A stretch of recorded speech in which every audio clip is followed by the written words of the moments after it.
Bienvenidos a Cruce de Palabras por Telesur. Soy Luis Hernández Navarro y hoy nos acompaña en el estudio la periodista integrante del colectivo Pie de Página, Daliri Oropesa. Este 20 de febrero se cumple un año del asesinato del radialista, defensor del territorio, opositor a la termoeléctrica en Huesca, Morelos, Samir Flores. Daliri fue la última periodista en entrevistarlo y desde entonces ha hecho un seguimiento puntual de la trayectoria vital de este defensor de derechos humanos trágicamente asesinado por pistoleros. Daliri, muchas gracias por estar con nosotros en este cruce de palabras. Gracias a ti, Luis, por abrir estos espacios y por la invitación. Daliri, tú le hiciste a Samir Flores la última entrevista. ¿Quién era Samir Flores? ¿Por qué te interesaste en platicar con él? Bueno, en aquel momento que lo entrevisté por última vez fue después de un evento que tuvo Andrés Manuel López Obrador, el presidente, en el Almeal de Cuautla, en donde fue a anunciar que realizaría una consulta para valorar la termoeléctrica de Huesca que conecta con el proyecto integral Morelos, una serie de gasoductos que rodean el volcán Popocatépetl. Decidí entrevistarlo a él ya que ese día fue una de las personas más visibles que protestaron frontalmente contra el presidente cuando estaba dando su meeting, como bien hemos visto en este año y pico de gobierno. Pues él llega a los espacios, se acerca a la gente y sin embargo, pues a quienes iban a protestar no necesariamente son a quienes dejan acercar. Ellos, integrantes de la Asamblea Permanente de los Pueblos de Morelos y del Frente de Pueblos en Defensa de la Tierra de Tlaxcala, Puebla y Morelos, primero se metieron a la fuerza y luego realizaron una protesta ahí en donde se subieron a unas estructuras y bueno, los que estaban arriba eran Teresa Castellanos, era Samir Flores, sosteniendo fuertemente la voz y también pancartas. Entonces, inmediatamente después del evento, yo necesitaba saber qué es lo que había pasado del otro lado, ya que yo me encontraba más en el lado oficial. Y fui directamente con él, ya que varias personas antes me habían dicho que él estaba aportando ahorita, bueno, hace un año, toda la conexión de lucha de la Asamblea Permanente de los Pueblos de Morelos. Él era un punto nodal, una voz que además es muy reconocida y resuena mucho por la amplitud que tuvo a través de la radio comunitaria de Amilcingo. Me acerqué a él, lo entrevisté, le hice en realidad pocas preguntas, ¿no? Fueron 4 preguntas, pero en ese momento su postura fue muy clara. Las consultas están amañadas. Las consultas no son un proceso válido para avalar la palabra en favor o en contra de un megaproyecto. Y ese día hay algo que me queda muy marcado. Hizo una valoración histórica de lo que acababa de suceder, ya que ese día Andrés Manuel llamó radicales, conservadores de izquierda a quienes estaban protestando contra este megaproyecto. Entonces, después de esto, él hace una valoración. Se está repitiendo la historia y pareciera que como Madero traicionó a Zapata, ahora Andrés Manuel está traicionando a los pueblos. Eso es lo que Samir me dijo y pues es lo que podemos ver hasta la fecha, aunque hay muchas personas, muchas comunidades que se oponen a diversos megaproyectos, incluyendo el proyecto integral Morelos, pues parece que el presidente sigue haciendo oídos sordos y la voz de Samir sigue vigente. Cuando hablamos de Morelos es inevitable hacer asociación con Emiliano Zapata, el caudillo del sur que tuvo allí su cuartel general, ¿no? Allí se construyó durante la Revolución Mexicana su común. Es también inevitable hacer referencia a Rubén Jaramillo, ese continuador de la lucha de Zapata, que formó cooperativas, luchó por la tierra y que luego fue asesinado. Y también es inevitable hacer referencia a quien fuera el tío de Samir Flores, ¿no?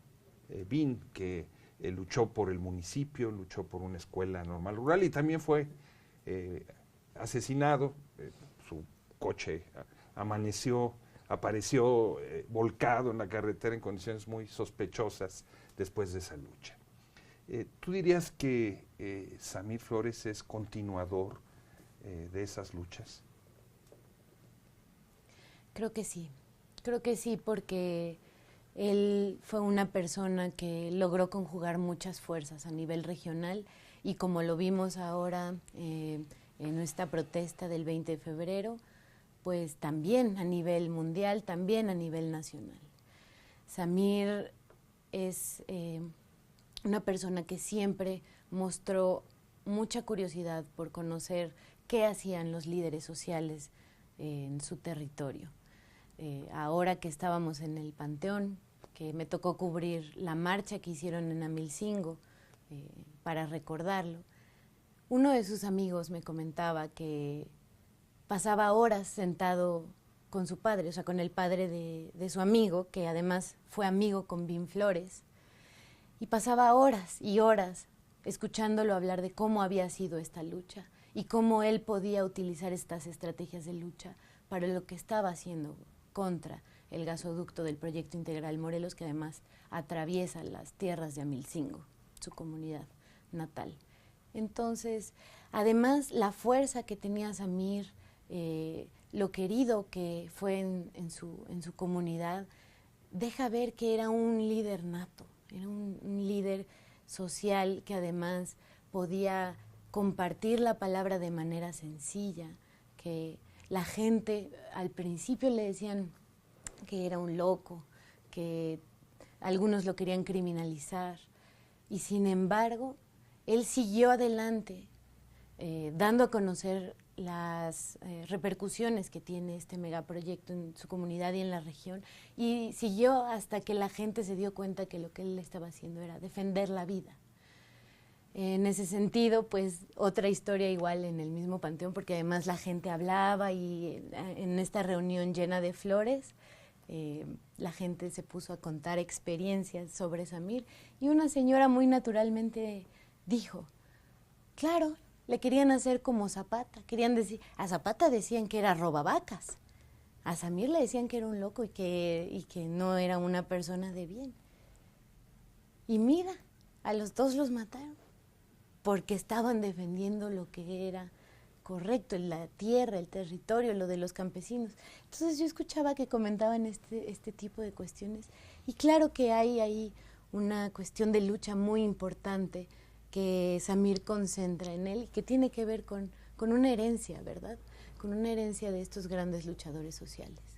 Tú nos has dibujado algunos rasgos de Samir, nos dices, estaba en una radio, hablábamos de que era herrero. Tú has reconstruido la biografía de Samir, has hablado con su esposa, con sus hijos. ¿Quién fue Samir? ¿Qué era? ¿Era un campesino? ¿Era indígena? ¿Quién? ¿De dónde viene? Te voy a decir lo mismo que me dijo su compañera Liliana. Era jonjolí de todos los moles. Desde el principio de su vida, él demostró tener una curiosidad insaciable por conocer y por saber y por crear. Él llega a defender la tierra primero como campesino. Esa es la base, esa es la semilla en donde él comienza toda una lucha por el territorio. Y siendo campesino, él primero apuesta por la agricultura orgánica, por dejar de usar fertilizantes, dejar de usar semillas que no son nativas de la región. Incluso tenía una colección de semillas de maíz de todos los colores que te puedas imaginar. Tenía su propio banco de semillas. Sí, tenía un banco de semillas de todos tipos de colores, rojo, azul, morado, blanco. Entonces, él esta lucha, esta preocupación que tiene genuina, la transmite a sus hijas desde muy pequeñas. Él va y les enseña el campo, les enseña a sembrar. O sea, es una persona que además disfruta de transmitir el conocimiento. Es cuando en 2012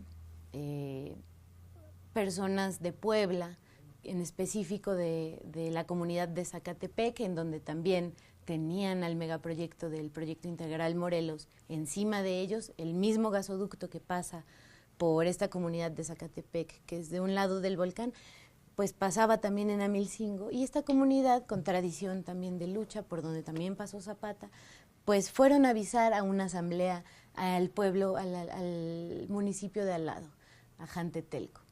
En esta asamblea informativa sobre el megaproyecto llega Samir Flores y es cuando su vida cambia. En 2012 él direcciona pues toda su energía a intentar difundir todo lo que él había aprendido con estos otros compañeros que estaban informando, que se preocuparon además por ir a todos los pueblos del volcán. Al principio, pues, Samir no era, o sea, lo que decían no le creían mucho en Amilcingo. Había Entonces desconfianza en su palabra. Había un poco de duda, no desconfianza, pero sí un poco de duda, porque la gente dice, no, pues van a pasar eso por nuestro pueblo, no creo, no, pues sí va a traer progreso, no, pues sí no lo va a traer.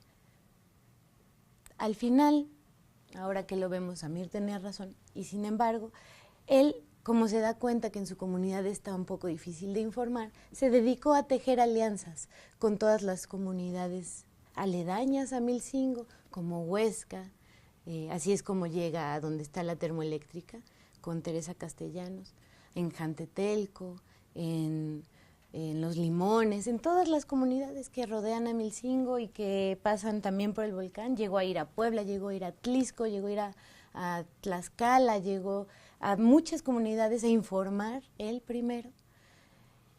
Y es hasta que comienza con una radiobocina en las calles a informar en Amilcingo. ¿Te parece si hacemos una pequeña pausa con esa bocina? No se vayan, volvemos en muy breves instantes.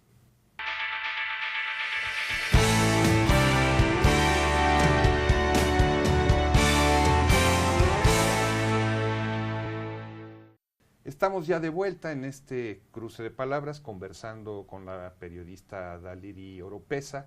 Ella es integrante del colectivo Pie de Página, sobre un personaje fundamental en las luchas de resistencia de los pueblos indígenas en contra de los megaproyectos en el México de hoy, Samir Flores.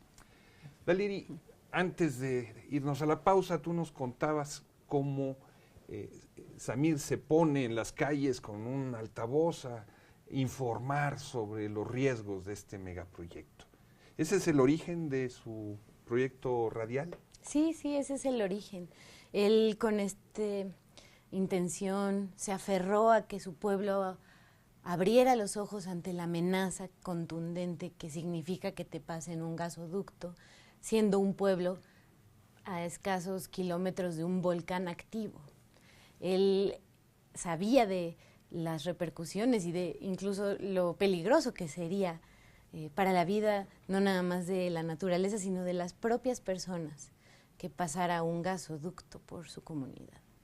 Entonces, a través de una radiobocina, se ponía en una esquina, se ponía en otra esquina, todos los días a informar, hasta que logró, él estudió informática en algún momento de su vida, logró hacer una instalación con todo y una antena para hacer una radio comunitaria. Después de eso, empezó a transmitir. El primero que transmitió voz fue él. Se convirtió en un locutor. Se convirtió en un locutor. Él mostraba, de acuerdo a lo que me han contado tanto sus hijas como su compañera, es que él ya mostraba mucha curiosidad de los medios. En algún momento incluso intentó hacer un casting para ser locutor de alguna radio local, pero no lo hizo. Y después, esto fluyó, fue nato. Él tenía una palabra muy sensata y no le costó nada de trabajo volverse en un locutor, en un comunicador popular. Y en esta radio, que además sirvió y sigue sirviendo para la defensa del territorio, para crear el sistema normativo de usos y costumbres, para reforzarlo, también sirvió para albergar otro de los proyectos de Samir, que era una escuelita popular, que inició con clases de regularización. ¿Clases que él daba? Él daba, y lo daban Se volvió también. maestro. Así es. Él las daba, lo empezó, pero también usaban a personas, estudiantes de las universidades, a que vinieran a dar primero clases de regularización, luego clases de cómo sembrar, y así se fueron extendiendo las temáticas. Me voy a fijar ahorita más en la radio, en su labor de la radio, pero era importante señalar que este espacio de la radio albergó esta semilla educativa. Entonces, incluso Samir cuando estuvo en la radio se preocupó para que llegara a más comunidades y él mismo creció la antena, instaló una antena mucho más grande. Entonces, era herrero, era campesino, pero también era el que atendía los tecnicismos de la radio y también era el locutor. Tenía 2 programas, en la mañana Amanecer Ranchero, que era dedicado a los campesinos y a las mujeres y abuelos y abuelas que se levantan muy temprano, porque era a las 6 de la mañana, y uno en la tarde, a la hora de la comida, en donde daba las noticias del día. Entonces era una vocación nata por transmitir el conocimiento. Y después de eso entonces pasa al asunto de la escuela como maestro. Así es. En 2000... Cuando intentan instalar el gasoducto, un grupo de personas de la misma comunidad son cooptadas, les dan dinero, les compran las tierras y hacen una escuela de personas afines al gasoducto. Una escuela que fue construida por las empresas del gasoducto y que fue avalada por la Comisión Federal de Electricidad, y todos se colgaron del gran logro de haber construido una escuela que además dividió la comunidad. Cuando fue el sismo del 2017, los sismos, estas personas que estaban a favor del gasoducto, dicen que la escuela del centro, que es en donde estaban los hijos de Samir, estaba por caerse, que se había quedado mal después de los sismos. El grupo de la Asamblea de la Resistencia en Amilcingo hizo sus peritajes independientes. Y no era cierto, la escuela solamente necesitaba mantenimiento que no le habían dado por construir la otra escuela. Recursos que se habían ido en otra cuestión que no era el mantenimiento, pero la escuela siguió. Entonces, este proyecto de la escuelita popular que tenía en Radio Amilcingo se pasó directamente a esta escuela, que la SEP la cerró, se hizo un grupo de maestros solidarios. Esta agrupación dio las clases a todos los alumnos y entre esta agrupación estaba Samir. ¿Para qué? Para que no perdieran el año, para que pudieran salir de clases. Y fue una lucha que impulsaron hasta que un mes después del asesinato de Samir le dan el registro a esta escuela y permiten que se llame Samir Flores Soberanes. Daliri, tú en el perfil que haces sobre Samir, entrevistas a sus hijas, y una de sus hijas te cuenta cómo piensa en su papá como un ahuehuete, este árbol milenario, robusto, muy mexicano. ¿Cómo es eso? Sí, fue muy bonito, Luis, porque yo a las hijas pues no les iba a hacer preguntas muy densas, y a ellas pues les hice preguntas que remitieran a cuestiones de su entorno, que pudieran conectar con Samir. Y Amira, la hija mayor de Samir, me dijo que ella consideraba que su padre es un ahuehuete. Entonces, indagando un poquito más, me di cuenta que hay un espacio en Amilcingo que es de ahuehuetes, es un corredor, un paseo de ahuehuetes, y es cuando decidimos ir con la familia. Ahí es en donde me muestran que es un lugar también sagrado, que es un lugar en donde hay muchos recursos naturales, y es un lugar que Samir también defendió ante la intención de privatización, pues lo querían convertir en un parque de turismo, ahí en Amilcingo. Y no, él y la comunidad impidieron esto, y sigue siendo ahora un parque público para toda la comunidad. Y sin embargo, ahí en este espacio pasó momentos memorables con toda su familia. Daliri, en toda esta lucha de Samir hay un personaje muy particular, que es el representante del gobierno federal en el estado de Morelos, Hugo Eric Flores. Así es. Hugo Eric fue el abogado de los paramilitares asesinos de Acteal, que asesinaron a 45 personas y organizó una gran campaña para que fueran liberados. Es miembro, fue dirigente de un partido evangélico, ¿no? Un partido que por lo menos en cuestiones de derechos de mujeres tiene un perfil ultraconservador y que estuvo promoviendo el gasoducto durante la consulta. Y Samir se enfrentó a él. ¿Tú tienes presente ese choque que tuvieron? Claro, sí, claro. Y no fue una vez, fueron 2 veces.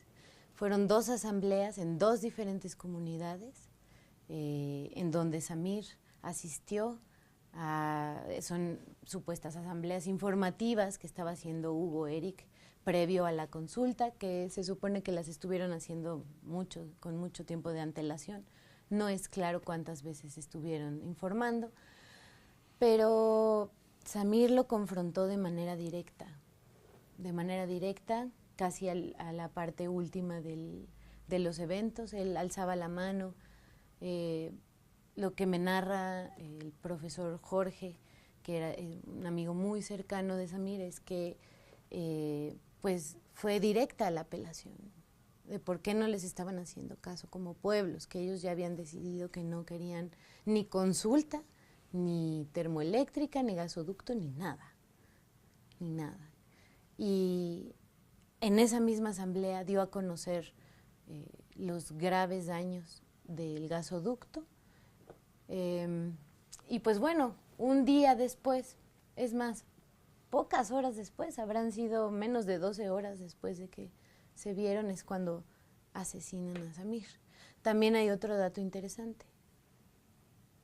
Te comento que son 2 asambleas previas en donde se confrontan. En la primera, la gente del equipo de Hugo Eric se acercó a tomarle los datos a quienes estaban protestando, incluido Samir, ¿no? Porque además van en comisiones, ¿no? Porque lo deciden en asamblea y van comisiones a este tipo de eventos. Entonces a él le tocó estar en estos 2, le pidieron los datos y te digo, después a las pocas horas es que Samir es asesinado. Entonces, en el marco del primer aniversario de su asesinato, se realizaron 3 días de jornadas de lucha, ¿no?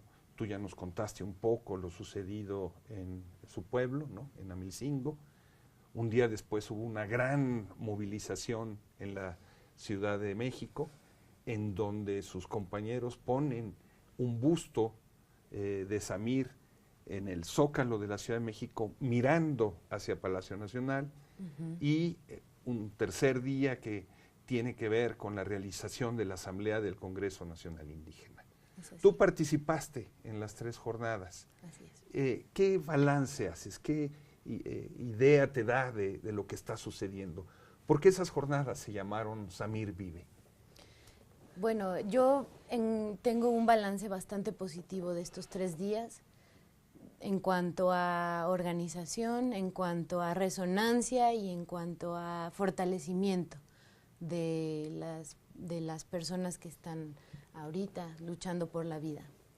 Es positivo, ya que hubo un ejercicio de memoria que es fundamental para dar a conocer quién era Samir.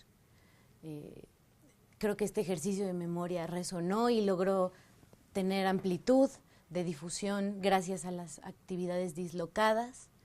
Estas actividades dislocadas lograron cohesionar mucho más a nivel regional, a nivel de luchas particulares, pues más gente que llega, que se suma. Y a esta asamblea llegaron muchas más personas preocupadas por defender la tierra, que no se habían acercado al Congreso Nacional Indígena y ahora encuentran en este espacio un verdadero espacio de defensa del territorio, un lugar en donde se pueden acuerpar todas estas luchas. Entonces, si bien A un año no hay justicia, a un año no ha habido investigación, todo el proceso está pausado, apenas volvieron a reabrir la comunicación con el abogado y con los familiares por parte de la Fiscalía. Por el otro lado, en este mundo de abajo, en este mundo de tierra, pues hay un fortalecimiento muy grande que tiene que ver con Samir, que tiene que ver con la memoria y también con el caminar propio del Congreso Nacional Indígena en los últimos 5 años. Daliri, muchísimas gracias por compartir con nosotros esta visión de un personaje tan especial para la historia reciente. Gracias a ti. Amigos, amigas, muchas gracias por su amable compañía el día de hoy. Ya saben, los esperamos la semana que viene y no se olviden, Samir vive.